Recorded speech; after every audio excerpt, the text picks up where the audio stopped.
The Electoral Act Amendment Bill is one of the most polarizing pieces of legislation in the Ninth Assembly. Clause 52, which refers to electronic transmission of results, split lawmakers in the Senate sharply along party lines to the extent that a division was called on the vote for the first time in the Ninth Assembly. Say aye. Those against say nay.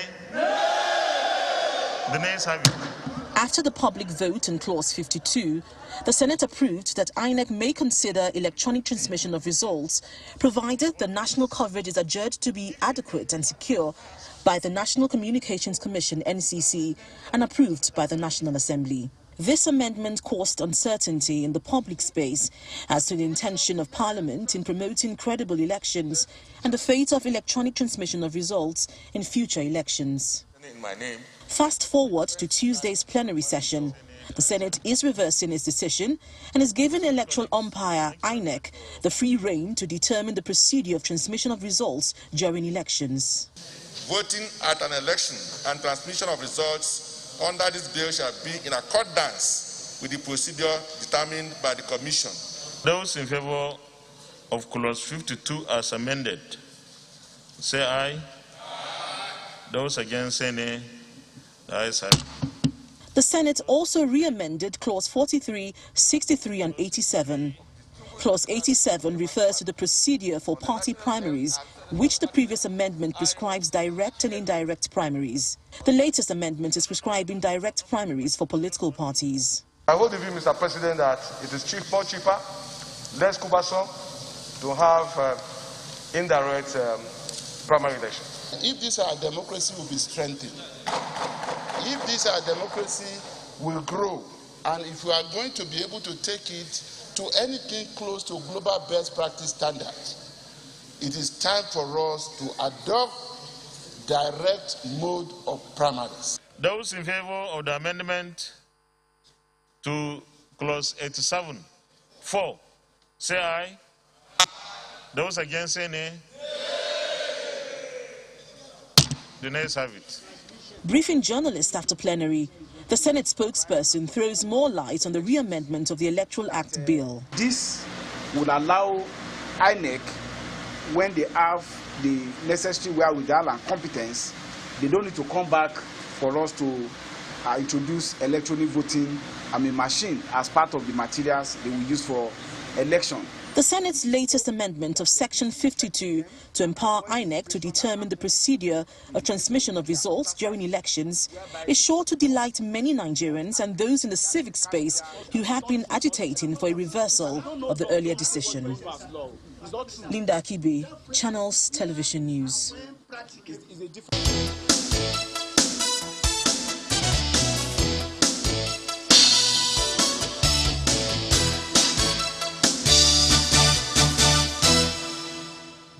Welcome back. Well, that's what we're going to focus on today, and we've got some gentlemen joining us in Abuja to weigh in and shed light on the subject matter.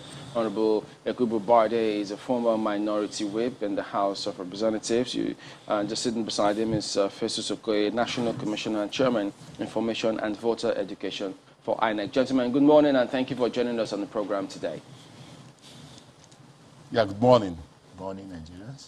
Well, Honorable Bade, let me start with you. Much as they say, they reversed themselves, they bowed to pressure, but then did they really bow to pressure? Or they actually looked at how those actions could hurt them, given the fact that over time, members usually, the turnover is usually very high because, either people are not happy with them or the chief executives of their states usually determine what transpired. Is that some way, talked in to the main reason why this happened? Thank you, Chamberlain. I don't think they were influenced by any executive of their states, but I think more likely is the outcry of Nigerians who want credible election, credible transmission, and credible declaration of people's mandate. If you see what the civil rights society organization did, in which they really call on Nigerians and even the Senate to have a rethink on what they pass. You see, just like I listened to Senator Kabiru Gaya yesterday, he said they listened to the outcry of Nigerians. That's why they are representative of Nigerians. So I think that is foremost. You must listen to what your constituents are saying. And I'm happy that they did listen and reverse their decision. Secondly, also, if you look at the constitutionality of that clause, whereby INEC, which is enshrined in the Constitution of Nigeria, will now have to take decision based on the authorization of NCC. That was their former stand. You know, it's not a workable law or act or clause that they pass. So in all we do in lawmaking is you have to make sure that the workability of whatever law you are passing is sacrosanct. Because if you pass a law and it is not workable or is not in tandem with the Constitution, then it's all efforts in nullity. So for me, I think they did well, and I applaud them for that. Of course, we are going to sit with them in the Joint Reconciliation Committee to see how, at the end of the day, we want to bring us something that Nigerians, INEC, and the whole world will know that Nigeria is ready for democracy, because that is the important thing, that people's mandate or people's view or people's vote should count. And we should make sure that we minimize everything that will cause their view or their vote to be truncated. So I think for me, it's most like listen to the cry of the people, look at the constitutionality of that clause they earlier passed. So was it the cry of the people to determine how parties hold their primaries, or is it the political party members themselves this time? Yeah, if you see what has happened, you know that PDP has kicked. For me, I think INEC should do more of monitoring how parties conduct their primaries. And in the clause that was passed by the House of Representatives, we gave that mandate to the parties to determine whether direct or indirect. Now, you see, why I like that clause to be left the way it is, that is either direct or indirect, is this. I give you instances where there are security challenges. Now, if you go by indirect or direct, or if you go by direct primaries, and you are going to bring a lot of party faithfuls, card-carrying members, to vote in who should represent them, for the security challenges in some areas, I'm very sure it is not going to go well. But if you allow the parties, considering the circumstance they find themselves, for me, it's about credibility. If all the members of the party could sit down and say, look, this is the candidate we want, and they can elect such person either through direct or indirect primaries, I think that is more important. But for the Senate to say they shall do direct primaries, I have a reservation for that.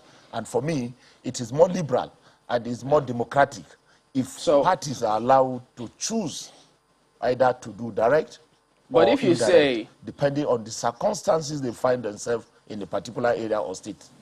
But if you say it's the cry of the people and the wish of the people, why kick? Yeah, the issue here is this. If you talk about the parties, like I said, the PDP is already kicking that, look, the Senate should not impose direct primaries on the parties. That is what the PDP is kicking, and the governor of Rivers State, Wike, has stated it categorically, and I think another governor has said. And the PDP, if you ask me, for me, I'm a member of the PDP, and the voice of PDP is the voice of the people, at least some section of the people who believes in PDP. All right, Mr. Okoye, if we go start from that particular perspective as well, I mean, point in terms of that amendment by the Senate Clause 87, where, the amended portion, which reads, a political party seeking to nominate candidates for elections under this act shall hold direct primaries for aspirants. So how is this a welcome development for INEC as well? Well, you know, the Independent National Electoral Commission is a constitutional body. We act and work in accordance with the law and the Constitution. We do not have lawmaking powers because Section 4 of the Constitution of the Federal Republic of Nigeria has given the National Assembly power to make laws for the Federation of Nigeria and parts of the Federation. So as far as the Commission is concerned, whatever law is passed by the National Assembly, the Commission will look at it and look at where it fits into that particular framework. But talking specifically about Section 87, I think the fact must be underlined that the conduct of primaries is within the domestic realm of the various political parties. But the only thing Section 87 makes clear is that in conducting their party primaries, the various political parties must be democratic and must also conform to internal democratic principles and internal democratic norms within their own framework. I've looked at what has been passed by the Senate now, and then I've also looked at what has been passed by the House of Representatives. As of today, the whole issue is still incoherent because the conference committee has to meet and then agree on which one to go with. And thereafter, the president will assent to the bill or refuse assent. It is only then that it becomes law, and then the Independent National Electoral Commission will now come in. But the flip side of it is that when you have direct primaries, and then you say the commission must monitor all the direct primaries of the political parties. Now we have 18 political parties as of today. The implication is that if the political parties are organizing their primaries in every registration area, or what you normally call wards, the commission must deploy to over 8,809 registration areas to go and monitor the primaries of these political parties. And that is huge resources in terms of the personnel that will be deployed and also in terms of the cost involved. But the moment the law is passed, the commission will not have any challenge in obeying the law. This is because if you also look at Section 228 of the Constitution of the Federal Republic of Nigeria, it gives the National Assembly the power to make laws in terms of the internal democratic practices and norms of the various political parties. So if the law is passed and the law is constitutional, we will definitely obey. Huge concern for INEC, this particular bit that you mentioned, given the resources of personnel and money that is going to be deployed. Is it a challenge for INEC? Well, it's definitely a challenge because when political parties are conducting direct primaries, and we've been specifically mandated to monitor those primaries under the various sections of the Constitution and the various sections of the Electoral Act, it is a challenge. This is because, yes, we have offices in all the local government areas of Nigeria. But for you to deploy, to go and monitor the primaries of political parties, the implication is that if you have 8,809 registration areas and political parties are supposed to organize their primaries in those areas, the implication is that you are going to go to monitor those primaries 18 times because each political party may likely organize its own primaries. So it's a huge challenge in terms of the personnel involved, and it's also a huge challenge in terms of the resources involved. But we're a constitutional body, we're a legal body. The moment the law is passed, we will find ways and means of complying with the provisions of the law. Well, Mr. Okay, you know that whenever people hear ways and means, there are different kinds of interpretations to that. But let me also ask you, Honorable Bade, raised an issue the other time when he talked about security. In the event that there is a security challenge of any sort, and this concern remains, what then happens as far as INEC is concerned?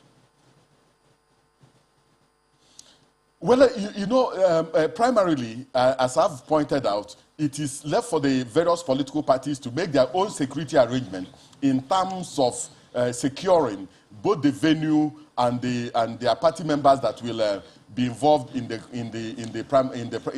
primaries. Our business is to go and monitor those primaries. Now, the question I have asked is, if we monitor the party primaries and then issue a report, what next?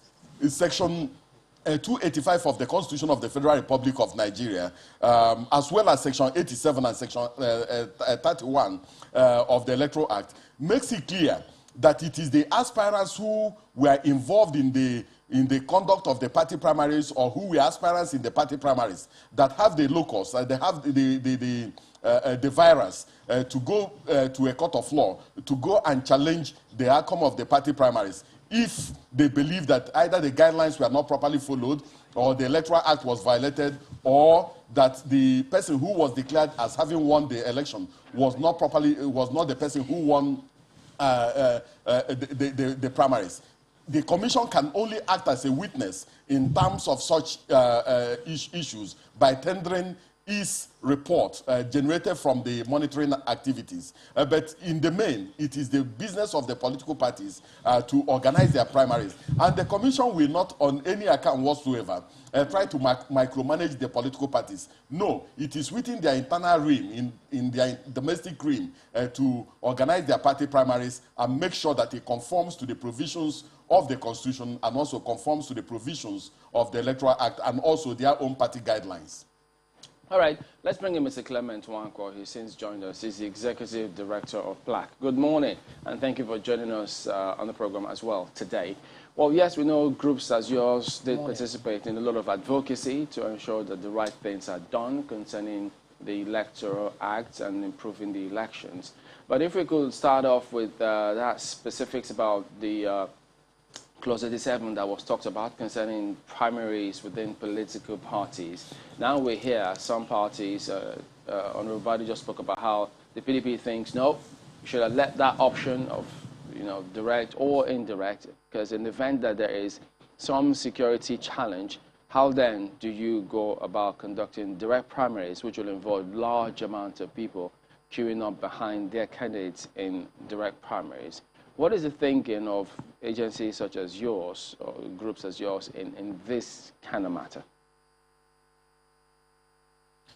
Thank you, Chamberlain. I think it goes to the question, and Festus Okoye has already spoken a bit about it, the whole issue of internal democracy within the parties.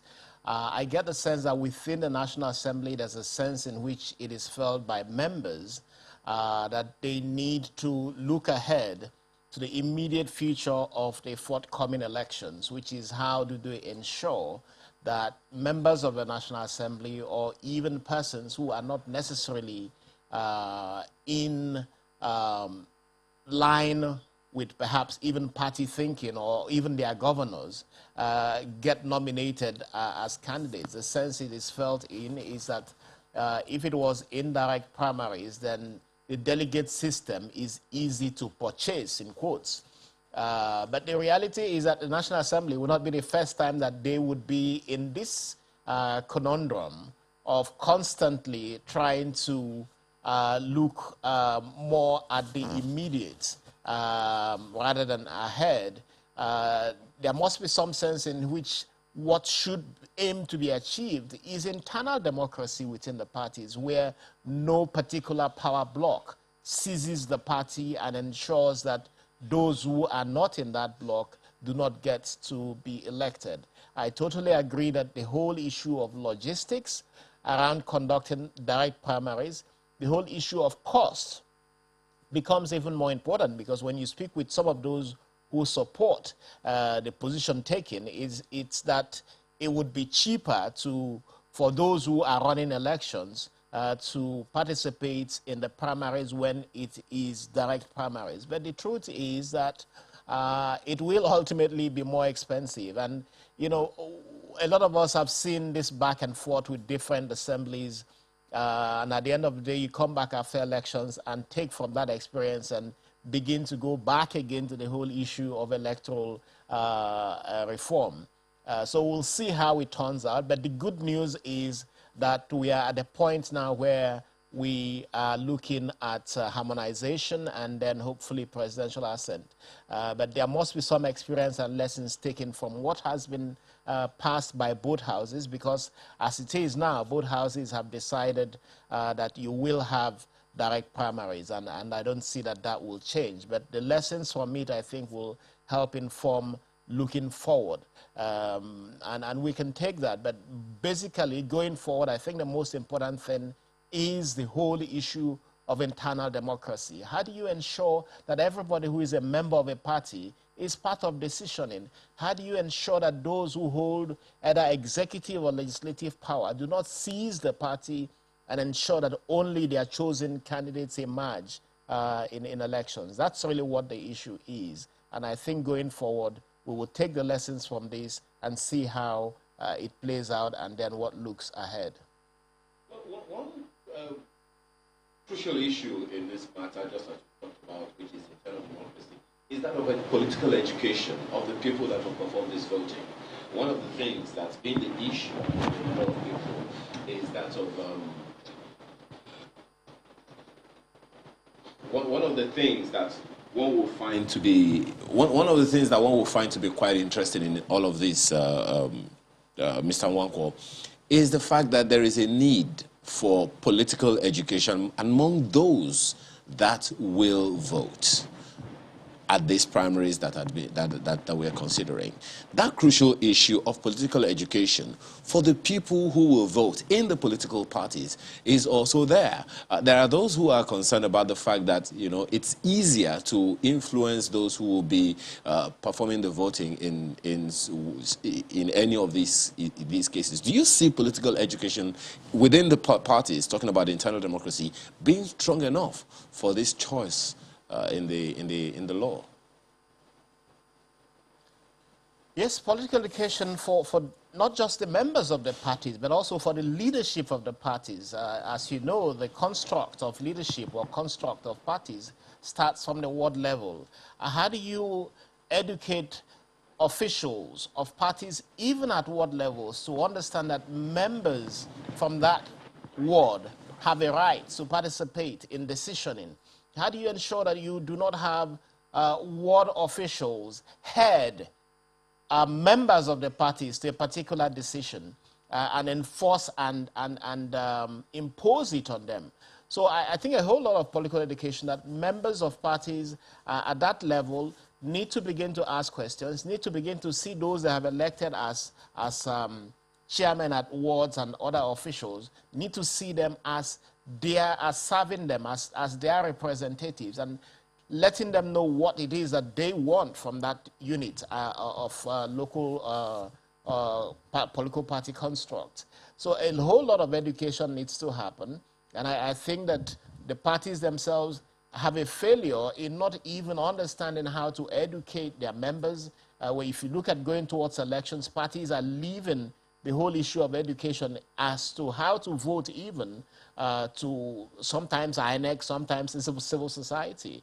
So a whole lot needs to happen, and my sense is that we can only get past the fragile nature of internal party democracy if education, as you have rightly identified, is taken forward.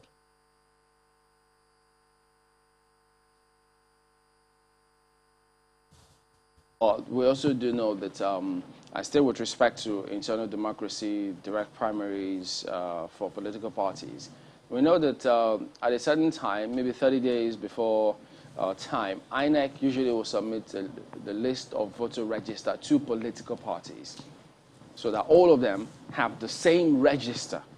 But what we see in some political parties is that even on the day of elections or a few days to the elections or voting or primaries, they're still coming up with people's registration. Different groups are registering different times. So is this something that INEC would like to see, INEC like to see political parties take up their own templates such that you don't have people who come up and complain that, wait a minute, how come you have different register, different groups, is not unified as INEC would have? If that were adopted by political parties or in something in that region, Wouldn't that help strengthen the entire process and make the argument stronger for the more credible for direct primaries? Well, if you go towards that particular direction, the implication and what we are suggesting is that the Independent National Electoral Commission should also be running the political parties. What the commission does is to compile a register of voters of Nigerians.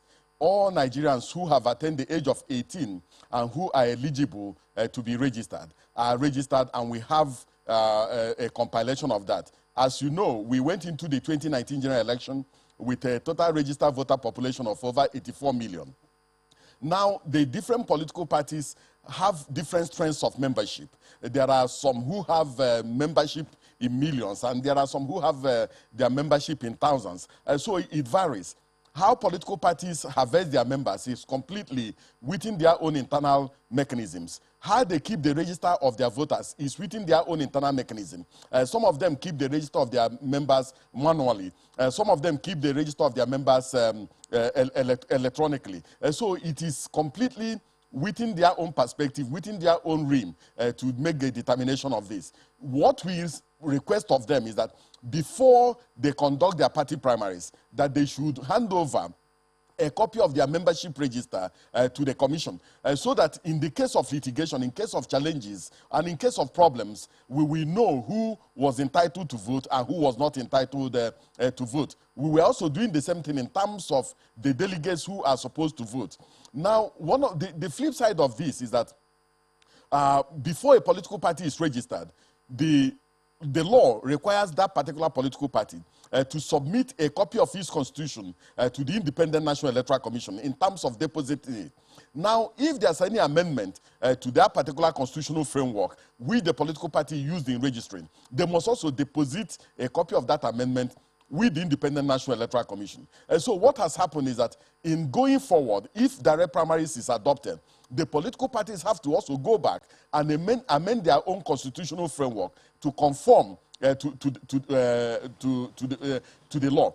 Because as of today, most of the political parties have direct primaries, they have indirect primaries, and sometimes they have consensus as part of their own mechanism, procedures, and regulations for conducting primaries. So I really believe that the political parties have to find a way out of these ones on how to keep a credible membership register, so that at the end of the day, everybody will know who is a member and who is not a member. But you know, the flip side of it is that sometimes you find one individual belonging to 5 political parties. So during party primaries, the individual goes to party A when they have their own primaries. And then during primaries of party B, the individual also goes to that particular primaries to go and vote. So political parties must find a way out of some of these challenges so that we don't have a situation where the number of persons who vote in party primaries in a particular state will be more than the number of registered voters in that particular state. Honorable Bade, what is your impression about this matter? Honestly, this is a very, very critical issue that I've listened to Mr. Okoye, and honestly, there is a gap between what the voters know and what INEC wants voters to do. I can tell you authoritatively, I've been a member of a particular party up till this moment for over nearly 20 years. And the truth is that even the party constitution, you hardly even get it at the ward level. And let me say, I belong to one of the big parties, so to say. So if you cannot find the constitution of a party in the ward level, it means that even party members don't know what their constitution is. And it is a big challenge. And I think I want to implore INEC. We want a credible democracy or election. I think they need to come in here. Because I've had a situation where you go for voting and the party member is asking you that, who are we voting for? What are the criteria for eligibility of the candidate that should be voted for? They don't know. So, and I think some of these political parties deliberately do this because they want to use the gap or the loophole to make sure that what they want is what is done.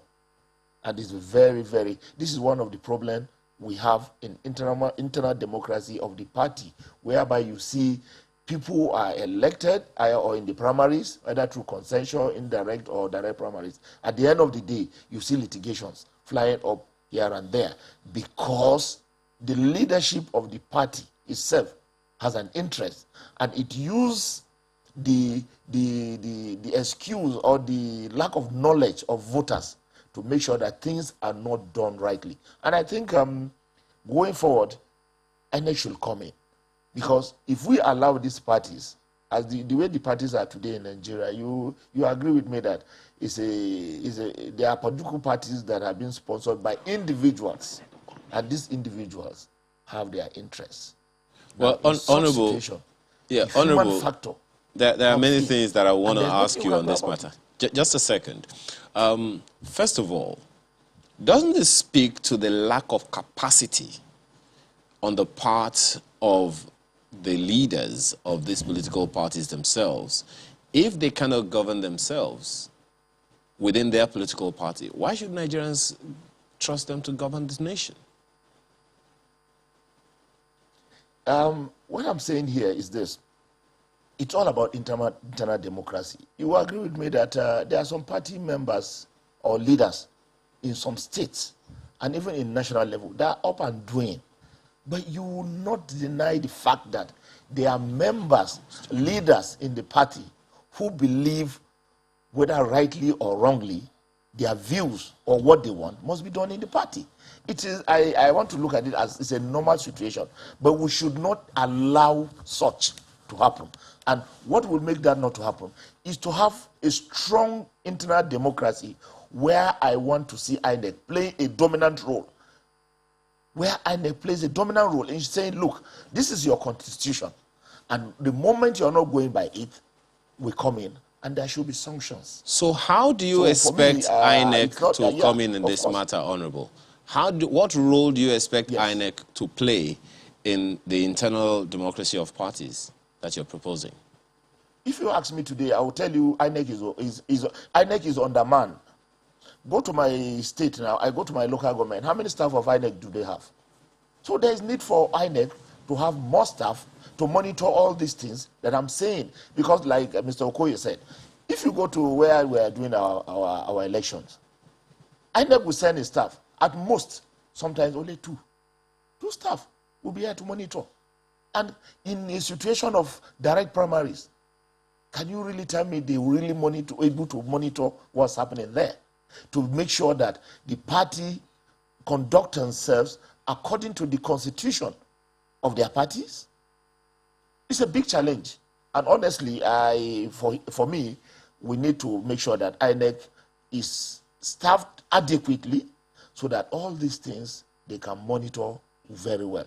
If it means even having staff of INEC that we work as part-time staff, when the elections come or primary comes, they come, do their work, they are disengaged. Because why I'm saying this, to reduce the financial burden on INEC and the state, Nigerian state as well.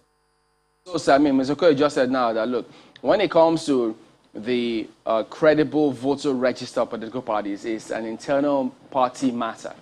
Would you expect INEC to equally come in at that point? And what can the parties do to ensure that the voter register is credible?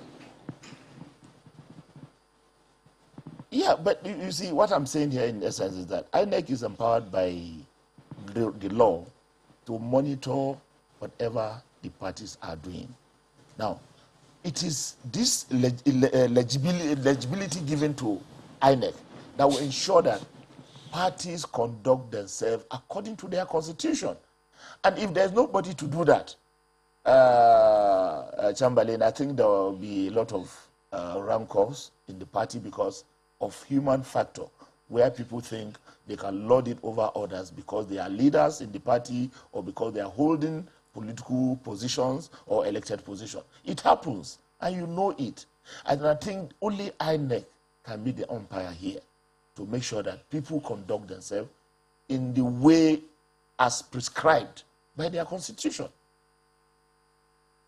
Isn't that a valid point that he's made?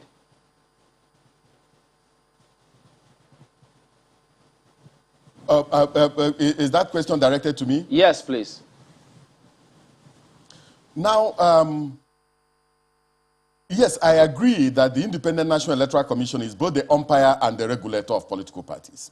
And constitutionally, we are also given the power and the mandate to look at the organization of some of these political parties. But in the main, how political parties mobilize their members, how they harvest those who become their members, is within their own domestic realm. Secondly, every political party has internal mechanisms of resolving challenges and also resolving conflicts. They also have appeal mechanisms of resolving some of their challenges. The moment the Independent National Electoral Commission begins to get involved in how parties recruit their membership, how they source the venue for their party primaries, how they source security to protect the environment for their parties, how they harvest the date on when to organize their party primaries, and so on and so forth. The commission becomes a participant in the internal organization of political parties, and I think that will be detrimental to the work the commission is doing and the work the commission is doing. Political parties, you see, one thing we must realize is that you can exist as a political association in this country and exist constitutionally. But the moment you make up your mind, or the members of that particular political association make up their minds that they want to become political parties, the implication and what they are saying is that they have structures and they have grown up, and they are now ready to bid for political power. And in bidding for political power, they are ready to go out and mobilize membership of those who are ideologically believe in them, those who have an ideological bonding with them, and also those who see the principles they share. And so, to that particular extent, it is really the political parties that should go and do their business. The business of the Independent National Electoral Commission is to make sure that the law is not broken by the political parties, and also to make sure that in nominating their members, that the political parties conform to the law. And then we organize, undertake, and supervise elections to make sure that the Nigerian people have a say in what happens at the larger realm. But to go and begin to run the political parties, because that's what Honorable Bade is suggesting, that the commission should get involved in running the political parties, and then when they choose a venue and the commission does not like the venue they have chosen, we ask them move to a different venue, and then we look at their membership and ask them, why should this person be your member? Remove him from membership. The commission will not do that. We expect political parties to run professionally, efficiently, and competently, and so that when they transmute to becoming the ruling party in government, they will also know how to run government. If we go and run the political parties and they come to power, will the Independent National Electoral Commission leave its constitutional mandate to go and run government with them? No, they ought to know how to run political parties in order to know how to run government. Well, Mr. Wankwa, we'll come to you when we return from this break to tell us about the intendment and the spirit of the law. But now, we'd just like you to take a look at some of the clauses that were amended in the National Assembly. All right, so before we went to break, Honorable Bade did suggest that he thinks INEC need to perform a lot more responsibilities in terms of ensuring or strengthening internal democracy in political parties, saying that INEC is understaffed, undermanned in some areas, and they could need help.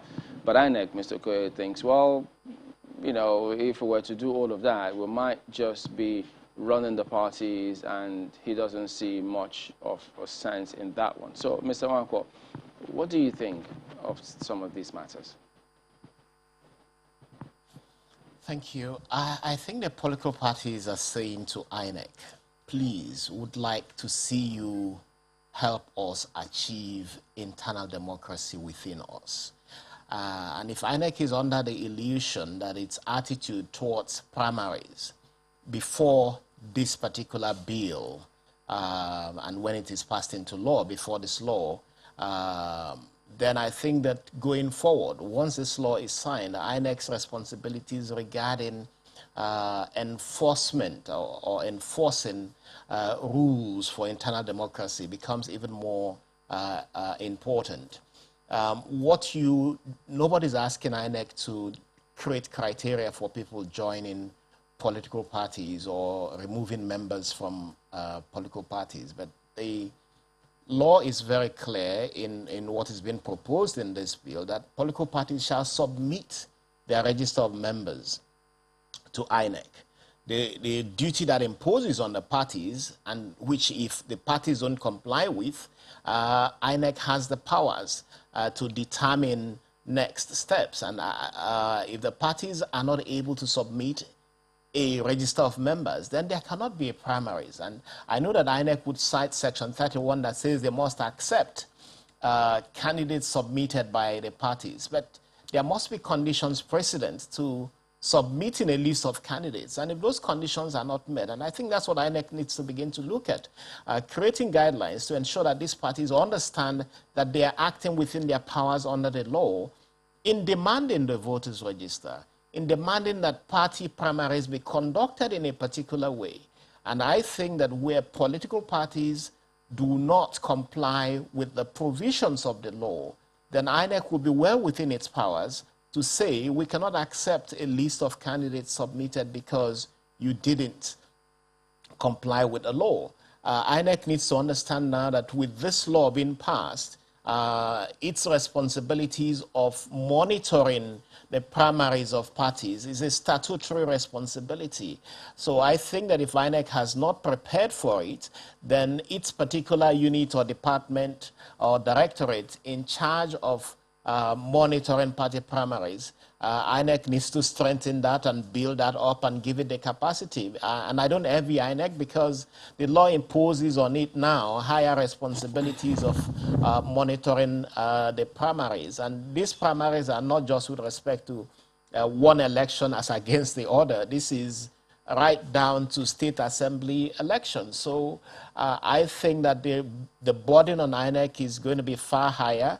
INEC needs to prepare for it, and INEC needs to understand that Nigerians are saying, and I think the political parties are saying as well, we need you to help us enforce the law so that the intendment of the provisions regarding primaries, direct primaries in this case, are complied with by the political parties. The whole idea that parties can seize, or party leadership can seize machinery. And I want to go back to something that the National Commissioner of Elections had said earlier about candidates emerging by consensus, by direct primaries, by indirect primaries. There is nowhere in the law that allows for consensus candidates. Even if there's only one candidate, you must still go to primaries. So I think that INEC needs to understand as we prepare for the 2023 elections that there is nowhere in the law, and it will be illegal for any political party to talk about a consensus candidate.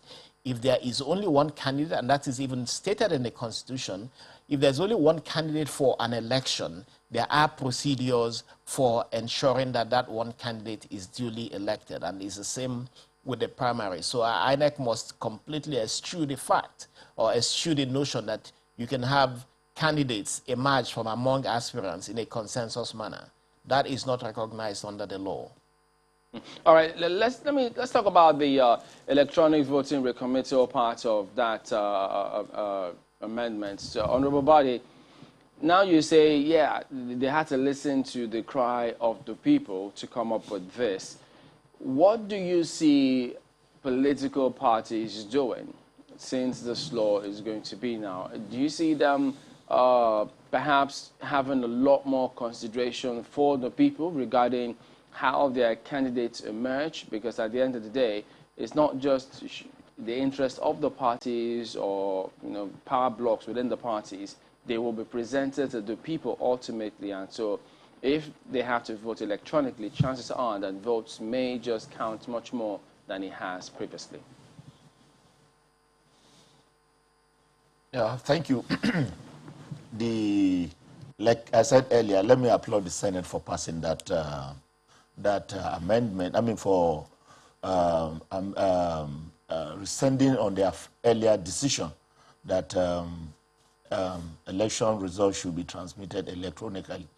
For me, any lover of democracy, including the political parties, including people that are not partisan, should applaud the decision that election result and election itself should be done electronically. We have come of age. The world is moving forward. We cannot be doing the same thing or repeating what we were doing in the 80s today, where we have technology that will assist in making the process credible, in making people's mandate or people's vote count, so that nobody, the avenue that will be left for anybody to truncate the decision of the voters is minimized when you talk of the electronic transmission of result and electronic voting. So for me, anybody who truly is a Democrat, who really loves this country, should applaud the decision. I'm waiting for the conference committee because, of course, in the House of Rep, we rejected the electronic transmission of result. I will agree that I'm part of the decision, but personally speaking, I voted for the transmission electronically of the election result because I believe we have come of age, and if this proposal is submitted by INEC, it means they have checked and they have realized that they have the capacity to do electronic voting and transmit the election electronically, except otherwise where they have hiccups. So for me, I applaud INEC for bringing up that decision, and it's left for politicians to decide. Politicians like us, who are elected to represent the people, to decide whether we want this system, which we have now, amended to ensure that people's vote count. For me, it is very, very important, and I pray that in the conference committee, the electronic transmission of result will be adopted and Mr. President will assent to it. And I think that is the best gift President Buhari will give to Nigerians at the end of his tenure. But Honorable, just a very, very quick one. One of the concerns your colleagues had was that some of their constituents in the extremely rural areas might be disenfranchised. Do you think that a concern has been addressed? Yes, but that is why in the clause we said INEC will decide. INEC will decide. So, and when we spoke with the leadership of INEC, they believe that nearly 80% of the voting areas or polling units can make election result be transmitted electronically. So of course, if we have 87% of the entire voting unit and we just have 13 or 15 polling unit that cannot be done, we have given the mandate by the provision of the clause which we amended that INEC can decide otherwise. It didn't say shall. It didn't say shall. If it says shall, it means you have handcuffed INEC in such a way that if they cannot do it electronically, there is no other means. But the clause there give them a leeway that where elections cannot be transmitted electronically, they can apply, any other means to make sure that the people's vote counts. I think it's very, very important. So it is not like it must be, no, but we are giving INEC the leeway to determine. And INEC said, yes, where possible, they can vote and transmit result electronically. So who should cry, why should politicians cry that, oh no, we don't want elections result to be transmitted electronically? For me, anybody saying that has a dubious intentions to make sure that people's vote don't count.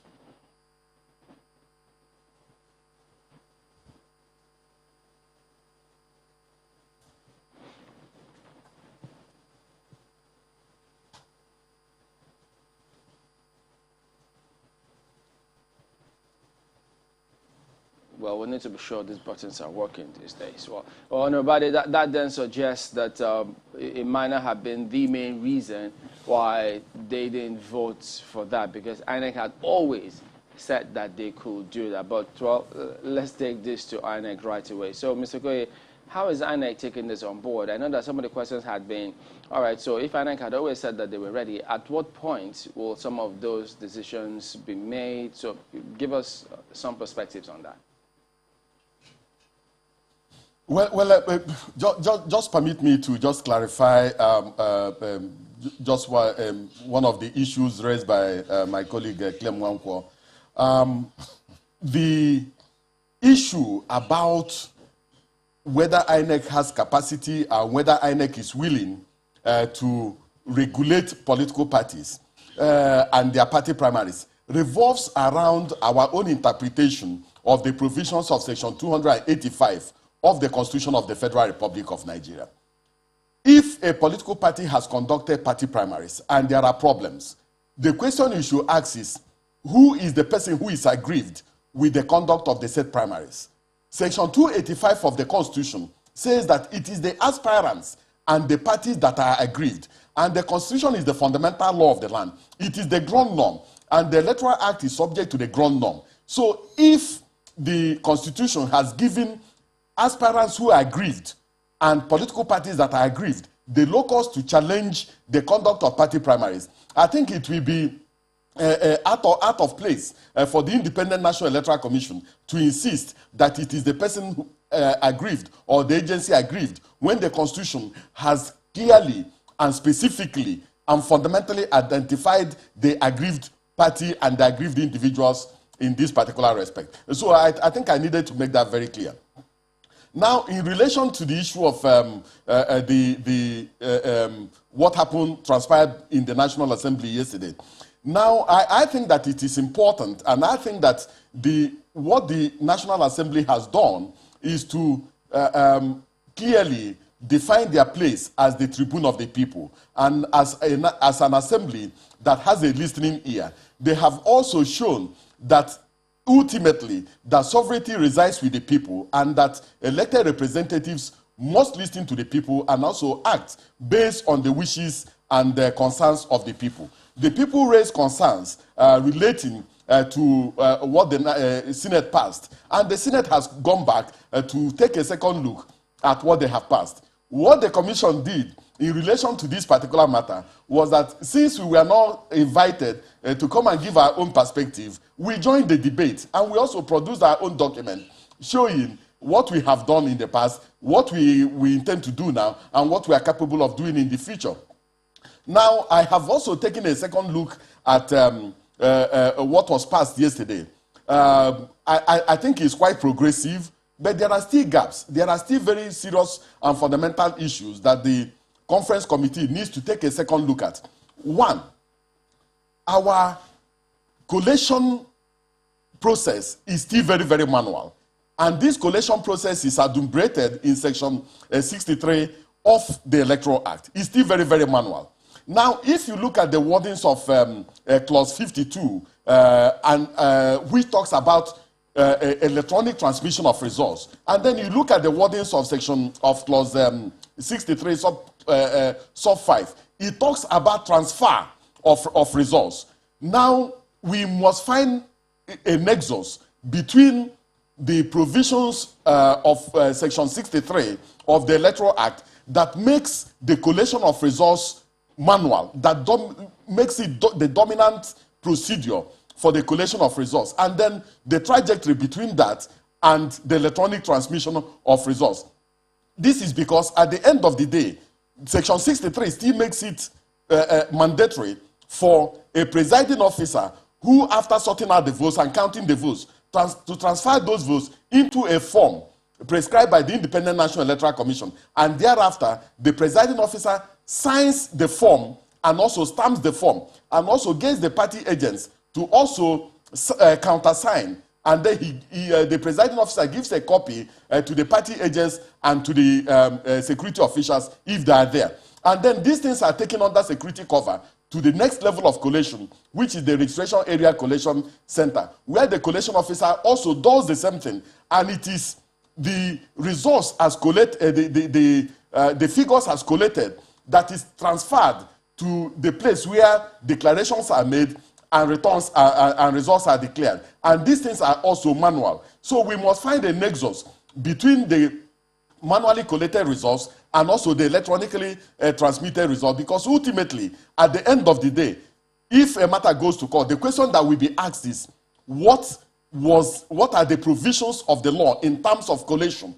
And the courts have interpreted some of the forms to mean that these are the forms signed by the presiding officers, signed by the collation officers, and also signed the result sheets signed by the returning officers in terms of from EC8A, EC8B, EC8C, and EC8E. So I think that the conference committee needs to take a second look at what has been passed by both houses and then try to harmonize them and make it in such a way that we don't have challenges. But as I say, what is before us is still incoherent. It is when we have the final copy that the commission will sit down, look at it, and find the pathway to the realization of the intendment of the law and also the intendment of the National Assembly. All right, so Mr. Nwankwo, that suggests that the job is not done. No, it's not done, but Festus is certainly part of working to making sure that it's we do get a final draft. I think one of the very commendable things that the National Assembly did was to set up a multi-level technical team, and Festus has been part of those conversations. So I am sure that as we move towards harmonization, that the view that Festus is canvassing here would be something that the members of the harmonization team would be happy to listen to. But certainly, I think what is very, very commendable is that the Senate did, and I'm going to join Honorable Bade here in commending the Senate for the work that it has done, going back and looking at what it had done. Certainly the House of Representatives did pass the provisions regarding transmission, and I am sure that as you look ahead towards finalization of this, that all of these views would be taken into account. But I must say that with respect to transmission, the argument about people being disenfranchised is neither here nor there. Transmission really has nothing to do with the voter, other than that it ensures that what they have voted for is what reflects in the final count. So for a voter who may not be literate, the word transmission has no meaning to him, because he casts his vote. Under the Electoral Act, then, if there is transmission of results by electronic means, that has nothing to do with the voter.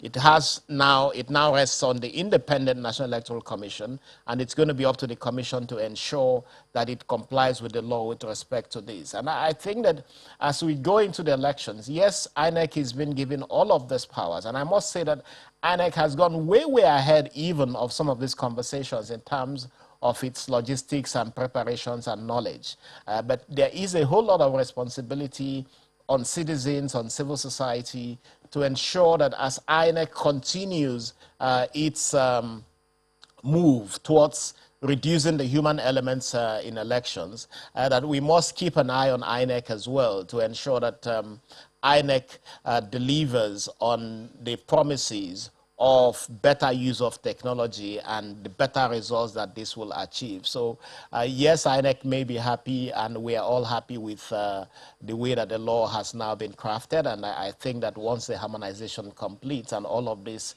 is captured, that we then have a responsibility of supporting INEC to continue the trajectory of effective and greater use of technology for elections that reduces the human element and the possibility of human interference.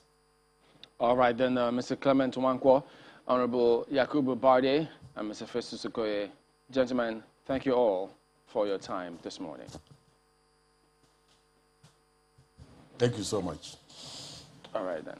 So we'll move on to the next item. Yeah, but we need to take a quick message. The next conversation is really about this same thing, Yeah. but only at a higher level. Stick with us, we'll be right back.